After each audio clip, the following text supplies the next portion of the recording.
ලෝකයේ ගැඹුරුම දන්න මරියානාගදයනේ. එතකොට මරියානාගදේ පිහිල්ලා තියෙන සාගරය මොකක්ද දන්නවද? පැසිෆික් සාගරය තමයි මරියානාගදේ පිහිල්ලා තියෙන්නේ. ප්‍රජාතන්ත්‍රවාදයේ උපන් ස්ථානය. එහෙම නැත්නම් බර්ත් ඔෆ් ඩෙමොක්‍රසි කියලා හැඳින්වෙන පුරාණ නගරය මොකක්ද කියලා දන්නවද? ග්‍රීසියේ ඇතැන්ස් වල තමයි බර්ත් ඔෆ් ඩෙමොක්‍රසි කියලා හඳුන්වන්නේ. එතකොට අද වෙනකොට භාවිතා වෙන වර්ල්ඩ් වයිඩ් වෙබ් එහෙම නැත්නම් අන්තර්ජාලය කවුද හඳුන්වා දුන්නේ කියලා දන්නවද? ටිම් බර්නර්ස් ලී තමයි හඳුන්වලා දීලා තියෙන්නේ. ලෝකයේ විශාලතම වැසි වනාන්තරය මොකක්ද කියලා මතකයිද? ඇමසන් වැසි වනාන්තරය තමයි ලෝකයේ විශාලතම වැසි වනාන්තරය වෙන්නේ.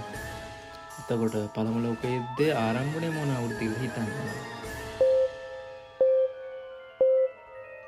1914 ආරම්භ වුණා කියලා තමයි වාර්තාවල සඳහන් වෙන්නේ.